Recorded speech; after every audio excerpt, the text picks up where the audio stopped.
दोस्तों हम कमा के मेहनत करके पैसा कमा के तो अपने गोल्स को जरूर पूरा करते हैं, लेकिन क्या दोस्तों आप इन्वेस्टमेंट करके अपने फाइनेंशियल गोल्स की ओर तेजी से स्ट्रेस फ्री रिस्क फ्री बढ़ना चाहते हो? तो आइए दोस्तों एक्सप्लोर करें 5 step approach towards financial goals. दोस्तों 5 स्टेप का पहला स्टेप है आइडेंटिफाई स्पेसिफिक फाइनेंशियल गोल्स।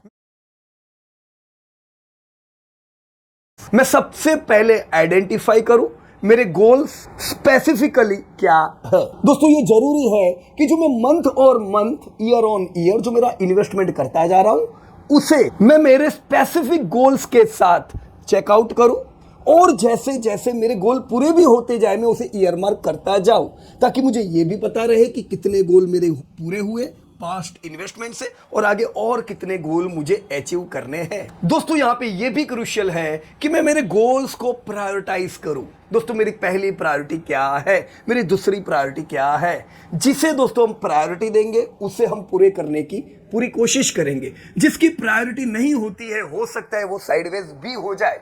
क्या दोस्तों मेरे गोल्स मेरी जेब में पड़ी हुई अगर बहुत सी करेंसीज है उसमें मैं उसे 10 रुपए की जगह देता हूं कि मैं उसे 500 रुपए के नोट की जगह देता हूं? क्या मेरे गोल की प्रॉपर प्रायोरिटीज है? अगर है तो उसका हम दोस्तों प्लान कर पाएंगे। दोस्तों तब हम उस गोल को पूरा करने के लिए हम एस्टिमेट कर पाएंगे कि मुझे कितना पैसा निवेश करना पड़ेगा इस गोल तक पहुंचने के लिए, और कितना समय मुझे देना पड़ेगा कंसिस्टेंटली इस गोल को पूरा करने के लिए। कब? जब वो स्पेसिफिक हो और प्रायोरिटी में हो, राइट? तो गोल्स वो हो जो प्रायोरिटी में हो। क्या हेल्थ मेरी प्रायोरिटी है?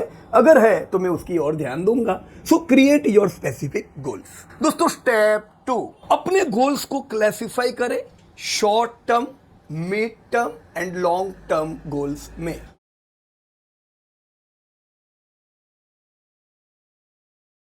दोस्तों शॉर्ट टर्म गोल्स वो है जो आने वाले महीने से लेके 2-3 साल में पूरे करने हैं। फिर चाहे ये गोल्स फाइनेंशियल रिक्वायरमेंट के हो, स्किल बिल्डिंग के हो या हेल्थ रिलेटेड हो। सो सबसे पहले शॉर्ट टर्म कुछ महीने से 3 साल तक के गोल्स मैंने मेरे आइडेंटिफाई कर दिए। दोस्तों फिर आती है मिड टर्म की बारी।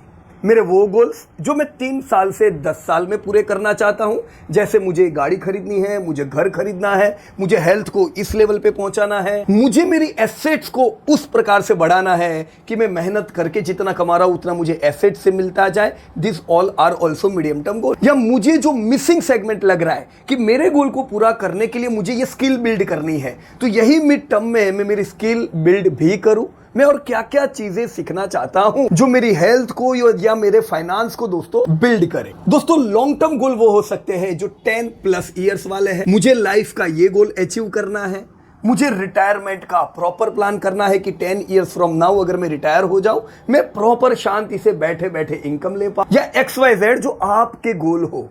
तो हमने गोल्स को दोस्तों 3 पार्ट में डिवाइड किया। एक मुझे शॉर्ट टर्म में 3 साल के अंदर चाहिए, एक मुझे मिड टर्म में 10 साल के अंदर चाहिए, और एक लॉन्ग टर्म गोल्स है मेरे जो 10+ ईयर में मैं पूरे करूंगा। अब दोस्तों बड़ा इंपॉर्टेंट स्टेप है स्टेप 3।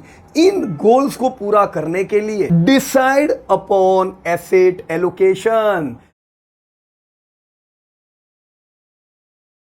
मैं कौन सी एसेट्स में इन्वेस्ट करूंगा तो मेरे गोल्स पूरे होंगे। दोस्तों एसेट एलोकेशन वो स्ट्रेटेजी है जहां पे मैं मेरी इनकम, रिस्क एपेटाइट और गोल्स को ध्यान में रख के अलग अलग एसेट्स में इन्वेस्ट करने का प्लान करता हूं। ये अलग अलग एसेट्स क्या हो सकती है दोस्तों? अलग अलग एसेट्स इक्विटी हो सकती है, फिक्स सिक्योरिटीज हो सकती है, रियल एस्टेट्स हो सकती है, मेटल्स हो सकती है, और ऐसी कोई भी एसेट्स जो मुझे या तो ग्रोथ दे या कंसिस्टेंट इनकम दे और बोथ प्रोवाइड करे। यस दोस्तों मैं एसेट एलोकेशन इस प्रकार से करूं कि मेरा रिस्क रिवॉर्ड दोनों बैलेंस रहे। दोस्तों मेरी एसेट क्रिएट करते समय सोचूं मैंने जो मेरी एसेट्स को एलोकेट किया है इनमें से कितनी एसेट्स है जो मुझे कभी भी एनी पॉइंट ऑफ टाइम जरूरत पड़े तो मुझे पैसा दे सकती है, कैश दे सकती है, यानी लिक्विड एसेट्स। दोस्तों मेरी एसेट्स में से ही मैं जानूं कि इसमें से कितनी एसेट्स ऐसी है जो मुझे लॉन्ग टर्म में ग्रोथ बढ़िया दे सकती है। इनमें से कितनी एसेट्स ऐसी है जो मुझे ईयर ऑन ईयर इनकम दे सकती है टिल इंफिनिट। ऑलराइट, तो मुझे तो पता ही होना चाहिए कि मेरी एसेट्स किस प्रकार से दोस्तों डिवाइड की गई है। जी हाँ दोस्तों, एसेट एलोकेशन किस प्रकार से होता है वो आपको अपना चित्र दोस्तों खुद बनाना है। जनरली हम लोग रिकमेंड करते हैं दोस्तों 50-50। एक बेसिक सा चित्र है दोस्तों कि हर कोई व्यक्ति के पास फिक्स सिक्योरिटीज भी हो ताकि उसे कैश की जरूरत पड़े तब काम लगे, इक्विटी भी हो ताकि एसेट्स को ग्रोथ भी अच्छा मिले। पर ये दोस्तों डिपेंड करता है आपकी एज के ऊपर, आपके लाइफस्टाइल के ऊपर कि आपको एनुअल कितनी इनकम चाहिए, काम बंद करने के बाद भी आपके फैमिली कमिटमेंट्स क्या है दोस्तों, ये भी अलग अलग होते हैं। कुछ लोगों पे हाई फैमिली कमिटमेंट्स होते हैं, कुछ लोगों के लो फैमिली कमिटमेंट्स होते हैं, वो रिस्क ले सकते हैं। और सबसे इंपॉर्टेंट बात दोस्तों, आपके गोल्स क्या है उससे डिसाइड होगा कि आप एसेट एलोकेशन कैसी करें। पर यस दोस्तों, ये जरूरी है कि एसेट एलोकेट करते समय मैं मेरी एसेट्स को प्रॉपर वे में डाइवर्सिफाई करूं, जिसमें इक्विटी आ गया, फिक्स सिक्योरिटी आ गया, रियल एस्टेट आ गया, मेटल्स हो गया, वगैरह वगैरह, जिससे जो मैं रिस्क भी ले रहा हूं वो भी बैलेंस रहे और मुझे अच्छा appreciation with continuity of income भी मिले। जस्ट फॉर एग्जाम्पल, किसी ने 40% रुपया इक्विटी में लगाया हुआ है, 50% रुपया उनका फिक्स सिक्योरिटी में है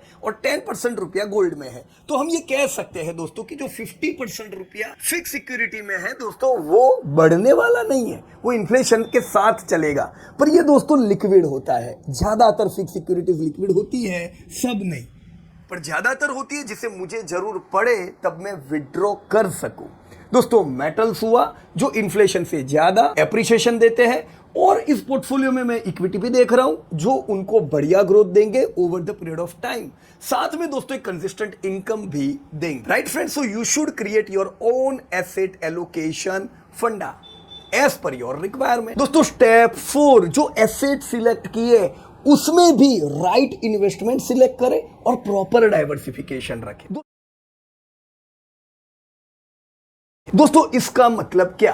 दोस्तों बहुत सी बार हमने देखा है जब बाजार हाईली रिस्की रहता है, कंटिन्यू 3-4 साल बुरे रिटर्न देता है, ज्यादातर लोग फिक्स सिक्योरिटी की ओर अट्रैक्ट होते हैं। उनको लगता है यार कि फिक्स सिक्योरिटी देख कम दे रहा है पर मेरे को कंसिस्टेंट रिटर्न दे रहा है, बेकार में बाजार में मैं गया। दोस्तों इसी फिक्स सिक्योरिटी में बहुत सी बार ऐसा भी होता है कि कुछ एफडीज या कॉर्पोरेट पेपर्स मुझे ज्यादा रेट ऑफ इंटरेस्ट देते हैं और मैं मेरा पूरा फंड वहां पे ज्यादा लगा देता हूं अच्छे फिक्स डिपॉजिट पे रिटर्न पाने के लिए, जो एक बड़ा रिस्क पुरवार होता है। कल वहां पे कोई प्रॉब्लम आ गया, मेरा फिक्स सिक्योरिटी नाम था पर वो अनफिक्स हो गया, so this is not well दो। राइट, मैंने एसेट सिलेक्ट की फिक्स सिक्योरिटी पर उसको मैंने सिक्योर तो रखा ही नहीं। अगर मुझे ज्यादा रिटर्न चाहिए तो भी मैं कुछ फिक्स फंड वहां पे एलोकेट करूं, ना कि मेरा पूरा फंड। ये फंड दोस्तों फिक्स सिक्योरिटी के लिए है, मुझे रिस्क नहीं लेना है, इसलिए मैं यहां पे इन्वेस्ट कर रहा हूं। उसी प्रकार से शेयर बाजार में भी दोस्तों जब हम इक्विटी सिलेक्ट करते हैं वहां पे भी प्रॉपर डाइवर्सिफिकेशन करें। ऐसा नहीं कि जब बाजार चल रहा होता है, दौड़ रहा होता है, मैं एक ही प्रकार से कोई एक थीम में पैसे लगा दूं, कोई एक कंपनी में पैसे लगा दूं और अपने आप को रिस्क पे छोड़ दूं। राइट, तो प्रॉपर दोस्तों डाइवर्सिफिकेशन भी जरूरी है, मैं क्या सिलेक्ट कर रहा हूं वो भी एसेट में जरूरी है। ऑलराइट फ्रेंड्स, मैं डाइवर्सिफिकेशन को और थोड़ा डिटेल में दोस्तों बताना चाहूंगा। दोस्तों डाइवर्सिफिकेशन है क्या? मुझे अगर इस कंपनी पे पूरा भरोसा है तो मैं क्यों ना पूरे पैसे डाल दूं। या तो वो एफडी है तो मुझे अच्छे रिटर्न देगी, इक्विटी है तो मुझे ग्रोथ देगी, मुझे कंसिस्टेंट इनकम देगी, पर मैं क्यों ना पूरा पैसा डाल दूं। दोस्तों इकोनॉमी में चेंज आते रहते हैं, सरकार के नियमों में चेंज आते रहते हैं और मैनेजमेंट में भी चेंज आते रहते हैं, इंडस्ट्री के ट्रेंड में चेंज आते रहते हैं। दोस्तों आपको पता नहीं कल कब कहां पे क्या चेंज आ जाए, सो फोकस करें पर इतना नहीं कि मैं पूरा पैसा वहां डालूं। डाइवर्सिफिकेशन एक टूल है जो मुझे फोकस के रिस्क से बचाता है। दोस्तों आपने मार्शल आर्ट के करतब देखे होंगे जहां पे वो हजारों कील पे सोते हैं और उन पे बर्फ तोड़ते हैं। जरा अंदाजा लगाइए, बहुत सारी खील के बदले अगर एक खील पे सो के अगर बर्फ को तोड़े तो क्या हो सकता है? High risk. राइट, रिस्क को डाइवर्सिफिकेशन करने का ये बहुत अच्छा तरीका है दोस्तों। सिमिलर वे में पोर्टफोलियो भी जब आप बनाए दोस्तों, रिस्क को डाइवर्सिफाई करें। क्या कोई एक ही इंडस्ट्री इतनी अच्छी है? क्या दूसरी इंडस्ट्री ग्रो नहीं करने वाली है? क्या कोई एक ही कंपनी इतनी अच्छी है? क्या कोई और कंपनियां ग्रो नहीं करेगी दोस्तों? राइट, तो डाइवर्सिफिकेशन को एक टूल की तरह इस्तेमाल करें, रिस्क घटाने का टूल। इन फैक्ट डाइवर्सिफिकेशन का एम होता है मैं रिस्क रिड्यूस करूं और मेरे रिटर्न को मैक्सिमाइज करूं। अलग अलग इंडस्ट्रीज जो ग्रोइंग हो, अलग अलग कंपनीज जो क्वालिटी हो, वहां पे अपने पैसे को डिस्ट्रीब्यूट करके। अगर मैं फिक्स सिक्योरिटी की बात करता हूं तो फिक्स सिक्योरिटी में ऐसी कंपनीज जहां पे रेटिंग्स हाई हो वहीं पे दोस्तों मैं फंड एलोकेट करूं। हालांकि ऐसा नहीं है कि डाइवर्सिफाई किया यानी हमें कोई रिस्क ही नहीं है दोस्तों, जीरो रिस्क नहीं, लो रिस्क हुआ। आपने दोस्तों 25-30 कंपनी में निवेश किया हुआ है, एक कंपनी में परमानेंट प्रॉब्लम आ गया, मान लो आप एक्टिव नहीं हो और वो कंपनी बिल्कुल बाजार से भी निकल गई, आपका रिस्क कितना था दोस्तों? अगर 100 रुपए को 25 कंपनियों में इन्वेस्ट किया है दोस्तों, मैक्सिमम 4 रुपीज, ये 4 हुआ जीरो, बाकी 96 है 960 बनने के लिए दोस्तों, राइट? तो रिस्क रिड्यूस हो जाता है diversification. So now we are moving towards step 5। Friends, review and revive your financial plans.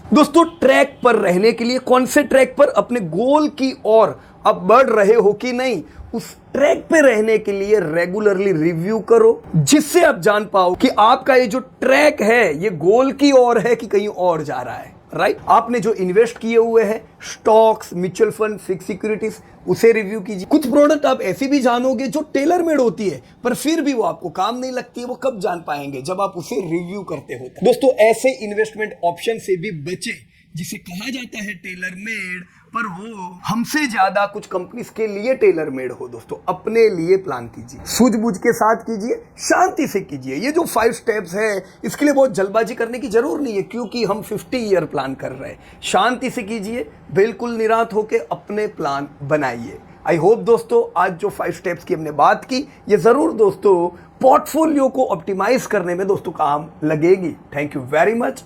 जय हिंद टू एवरीबॉडी।